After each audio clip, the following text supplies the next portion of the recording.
नमस्कार, जय हिंद, वंदे मातरम। आप सभी विद्यार्थियों का स्वागत है आपके अपने यूट्यूब प्लेटफॉर्म उदय एजुकेशन में।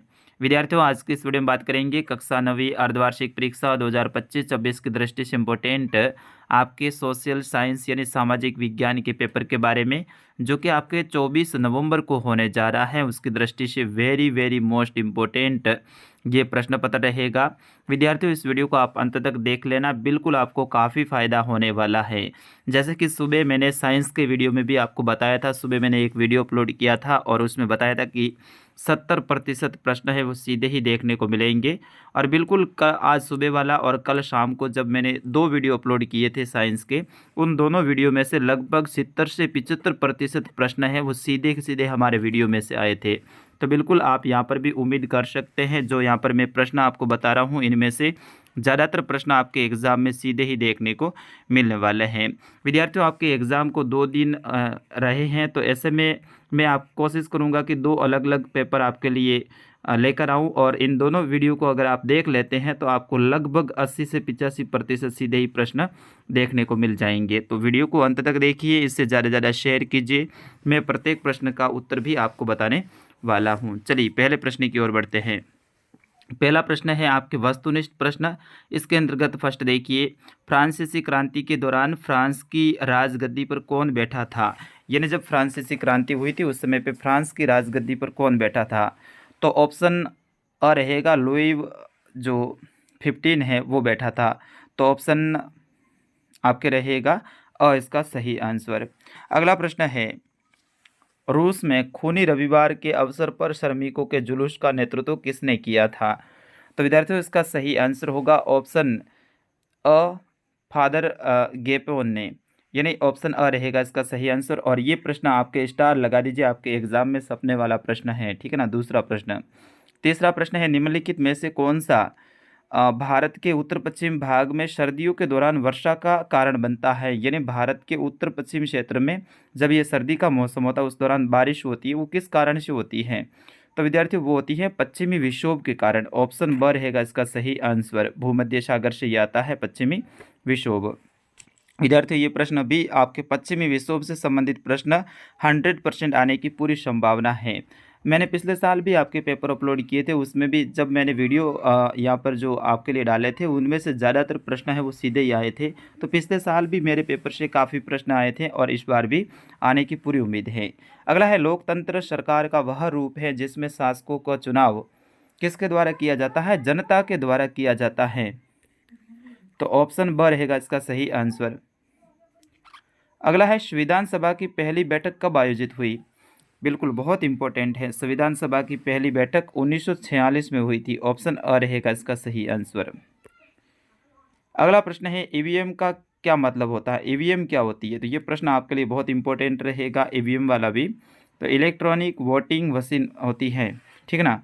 इलेक्ट्रॉनिक वोटिंग मशीन, ऑप्शन सा रहेगा इसका सही आंसर। जो अपन वोट डालते हैं बटन वाली जो मशीन होती है उसे ईवीएम कहते हैं। अगला है, निम्नलिखित में से कौन राजनीतिक कार्यपालिका का हिस्सा है? आपको बताना है राजनीतिक कार्यपालिका का हिस्सा है वो कौन है। तो बिल्कुल इसका सही आंसर होगा ऑप्शन स गृह मंत्री। अगला है, निम्नलिखित में से कौन सी अचल पूंजी है? आपको बताना अचल पूंजी कौन सी है। तो उपकरण और मशीन है, ये क्या है? असल पूंजी है, ठीक है ना। तो ऑप्शन अ रहेगा इसका सही आंसर। ऐसे भी प्रश्न आपके एग्जाम में आते हैं। चलिए अगले प्रश्न की ओर बढ़ेंगे। निम्नलिखित में से कौन सी एक प्राथमिक गतिविधि है? आपको बताना है इनमें से कौन सी प्राथमिक गतिविधि है। बहुत इंपॉर्टेंट ये प्रश्न है। बिल्कुल काफ़ी विद्यार्थियों के सही आंसर भी आ रहे हैं। तो ऑप्शन ब रहेगा मछली पालना। पशुपालन, मछली पालना ये प्राथमिक होता है। परिवहन ये तृतीयक है। व्यापार भी तृतीयक है। पर्यटक है ये आपके द्वितीयक के अंतर्गत आएगा।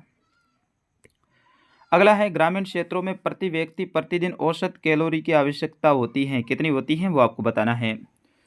तो ऑप्शन सर रहेगा 2400 कैलोरी। ये प्रश्न आपके एग्जाम में सपने वाला, स्टार लगा दीजिए, ठीक है ना। 2400 कैलोरी जो मोस्ट इंपॉर्टेंट है उनके लिए मैं स्टार का बोल रहा हूँ, उनको तो आपको रट के जाना है। अगला है, रिक्त स्थानों की पूर्ति कीजिए। इसमें फर्स्ट देखिए, two treatises of government John Locke के द्वारा लाई गई थी, तो इसमें जॉन लॉक आपको भरना है।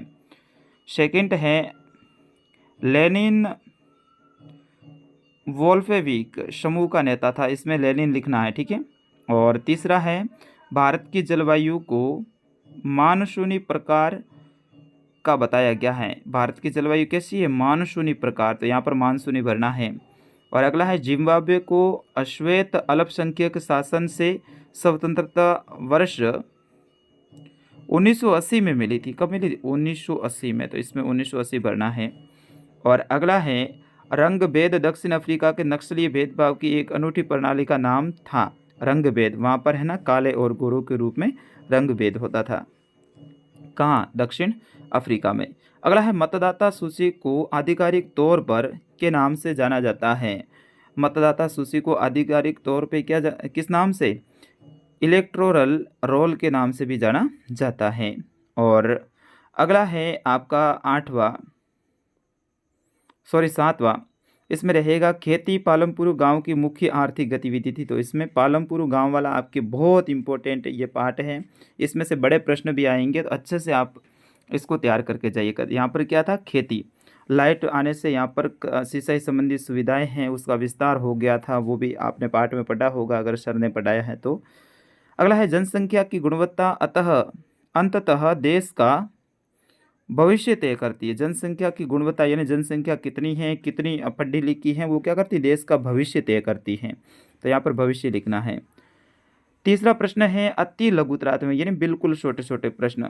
क्रांति से पहले फ्रांसीसी समाज जिन 3 एस्ट्रो में विभाजित था उनके नाम बताइए। तो 3 यहाँ पर वर्ग थे। एक तो था फ्रांस में पादरी वर्ग, दूसरा था कोलेन वर्ग, और तीसरा आम लोगों का वर्ग जिसमें किसान, कारीगर, व्यापारी सब शामिल थे, ठीक है ना। तो 3 प्रकार के वर्ग थे।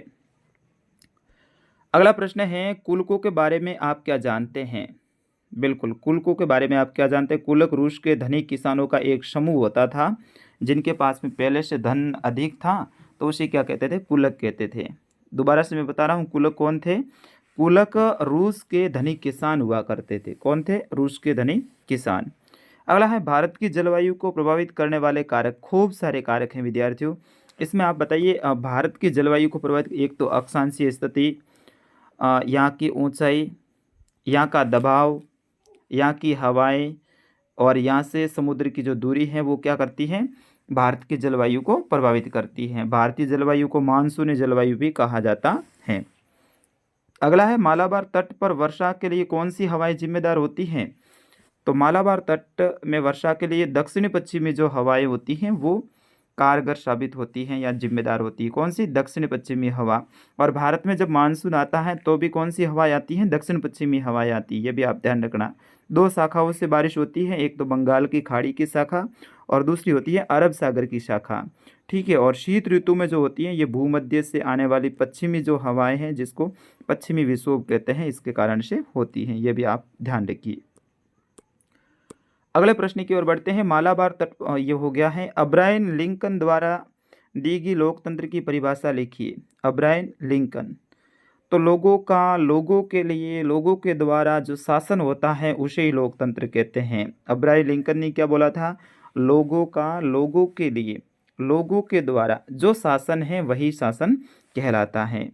अगला है भारतीय संसद के कितने अंग हैं? तो 2 अंग हैं, एक तो है राज्यसभा और दूसरा है लोकसभा। कितने अंग हैं विद्यार्थियों? 2, राज्यसभा और लोकसभा, ठीक है।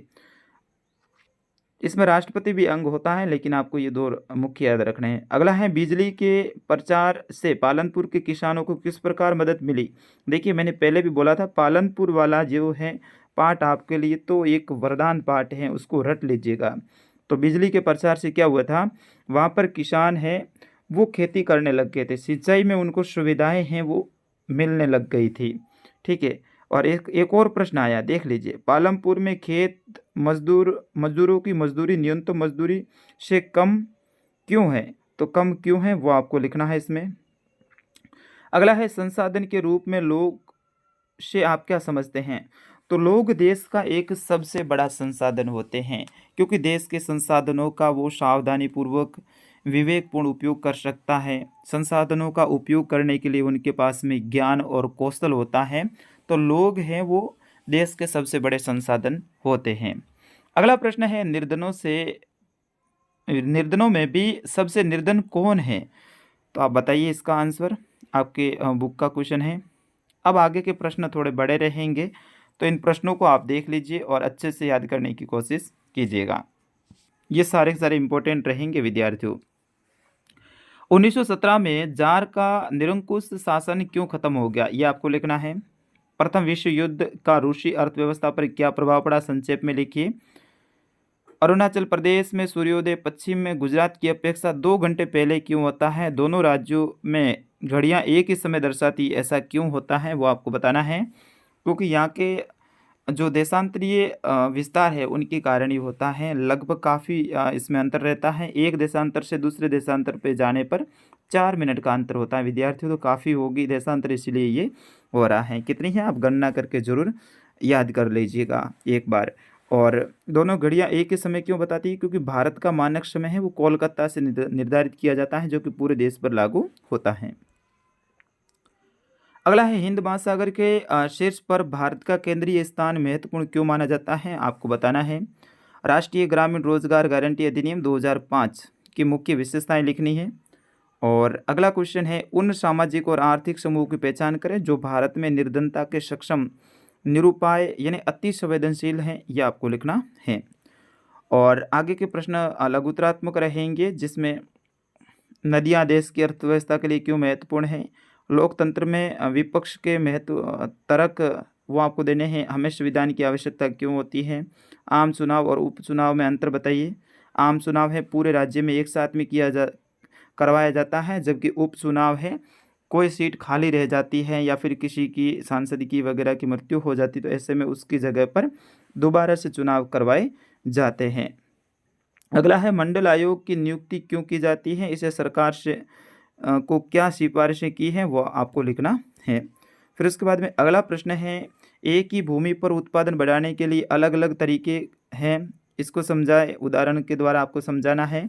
फिर बड़े वाले प्रश्न हैं आपके, जिसमें नेपोलियन के उदय को कैसे समझाया जा सकता है, पश्चिमी घाट और पूर्वी घाट के बीच अंतर स्पष्ट करना है, शिक्षित बेरोजगारी भारत की एक विचित्र समस्या है। और निबंधात्मक प्रश्न है, इसके बारे में वर्णन कीजिए। 1930 तक आते आते जर्मनी के नाजीवाद की लोकप्रियता क्यों बढ़ने लगी थी, और नात्सियों के प्रोपेगेंडा यहूदियों के खिलाफ नफरत पैदा करने में असरदार कैसे रहा। और भारत के मानचित्र पर आपको इन स्थानों को भरना है, जिसमें छोटा नागपुर उड़ीसा, अरावली पर्वत, छोटा नागपुर से लेकर जो आपके त्रिपुरा, वुलर झील, नर्मदा, इनको भरना है। अथवा में भी ऑप्शन रहेगा, आप महाराष्ट्र, हरियाणा, हिमालय पर्वत, थार का मरुस्थल, सांबर झील और गोदावरी, इनको भी भर सकते हैं। तो विद्यार्थियों, ये पूरा आपके 9th के सोशल साइंस यानी सामाजिक विज्ञान का पेपर, मैं आशा करता हूँ आपको पसंद आया होगा, यहाँ से काफ़ी कुछ सीखने को मिला होगा। अगला पेपर भी मैं आपके लिए कल सुबह लेके आऊँगा, उन पेपर को देख लीजिए। ये 2 पेपर आपके लिए रामबाण साबित होने वाले हैं। दोनों पेपर को देख लीजिए, यहाँ से आपके अवसाद के छोटे छोटे प्रश्न सारे कवर हो जाएंगे और एक बार याद भी हो जाएंगे, क्योंकि कम समय में आप पूरी पासबुक को याद नहीं कर सकते हैं, पूरे पाठों को याद नहीं कर सकते हैं। ऐसे में ये छोटे छोटे वीडियो 10-12 मिनट के आपके लिए काफ़ी फ़ायदेमंद रहेंगे। तो अगले वीडियो का आप इंतज़ार कीजिए, सुबह 7 बजे वो आएगा, उसको भी आप ज़रूर देखिएगा। तो फिलहाल इस वीडियो में इतना ही। नमस्कार, जय हिंद।